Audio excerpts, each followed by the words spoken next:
BNP পরিকল্পিতভাবে 30 দিনের মধ্যে অধিবেশন ডাকে নাই, মেয়াদ শেষ করেছে, তার আইনগত পজিশনটা কি দাঁড়ালো, এটা বাংলাদেশের লিগ্যাল এক্সপার্টদেরকে ব্যাখ্যা করতে হবে। গণভোটের রায় বিএনপি কিন্তু ইচ্ছা করে না মেনে রাজনীতিতে ইচ্ছা করে একটা সংকট তৈরি করেছে।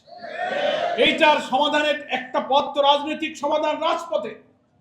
রাজনৈতিক সব বিতর্কের জায়গা পার্লামেন্ট, সেখানেও বিতর্ক হতে পারে। তা যদি না হয় তাহলে ক্ষমতাসীন দল সংখ্যাগরিষ্ঠতার জোরে তারা যে আইন কানুন বিধান সবকিছুকে ভঙ্গ করলো, তার বিরুদ্ধে কোনো আইনি পদক্ষেপ নেওয়া যায় কিনা সিনিয়র লয়ার লিগ্যাল এক্সপার্টদের কাছে আমার একটা চিন্তা এই জন্য রাখতে চাই। সেটা হলো 13ই নভেম্বর 2025 জুলাই সনদ বাস্তবায়ন যে সংস্কার আদেশটা প্রেসিডেন্সিয়াল অর্ডারে জারি হয়েছিল, এটা কোনো অর্ডিন্যান্স নয়। অর্ডিন্যান্সটা জারি হয়েছিল 25 নভেম্বর, ছিল গণভোটের একটা অর্ডিন্যান্স।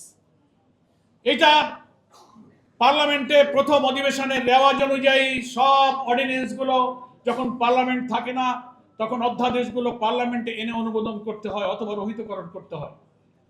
গণভোটের সেই অধ্যাদেশের ব্যাপারে প্রথম অধিবেশনে আনা হয়েছিল প্রস্তাব, কিন্তু না সেটা রহিতকরণ না অনুমোদন, ঝুলন্ত অবস্থায় রাখা হয়েছে।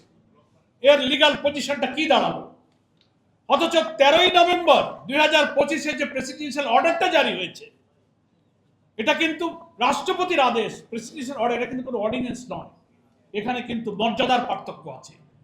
পার্লামেন্ট চলমান থাকলে যে কোনো অধ্যাদেশকে প্রথম অধিবেশনে অনুমোদনের জন্য বা রহিতকরণের জন্য আনতে হয়, কিন্তু রাষ্ট্রপতির আদেশ কিন্তু অনুমোদনের জন্য পার্লামেন্টে আনা বাধ্যতামূলক নয়।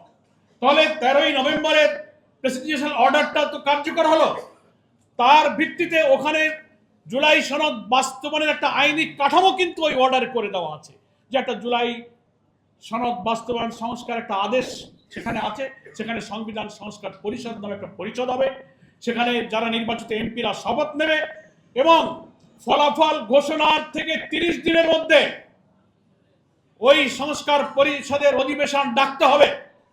বিএনপি পরিকল্পিতভাবে 30 দিনের মধ্যে অধিবেশন ডাকে নাই, মেয়াদ শেষ করেছে, তার আইনগত পজিশনটা কি দাঁড়ালো, এটা বাংলাদেশের লিগ্যাল এক্সপার্টদেরকে ব্যাখ্যা করতে হবে।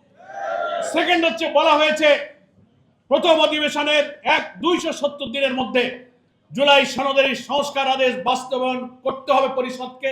তা যদি ব্যর্থ হয় তাহলে 270 দিনের মধ্যে অটোমেটিক্যালি জুলাই সনদ সংবিধান সংস্কার পরিষদে গৃহীত হয়েছে বলে গণ্য হবে। তাহলে আর এই 270 দিন শেষ হতে বেশি বাকি নাই। তাও যদি বিএনপি না করে, তাহলে এটা তো কোনো অর্ডিন্যান্স না, এটা একটা প্রেসিডেন্সিয়াল অর্ডারের ভিত্তিতে কিন্তু এই আইনি কাঠামো তৈরি হয়েছে। এখন বিএনপি ফাঁকি দিয়ে এই প্রেসিডেন্সিয়াল অর্ডারকে বাইপাস করে পুনরায় পার্লামেন্টে সংবিধান সংস্কার নয়, সংবিধান অ্যামেন্ডমেন্টের নামে একটা বিল এনে সংসদ জোরে সেটাই পাস করতে চায়।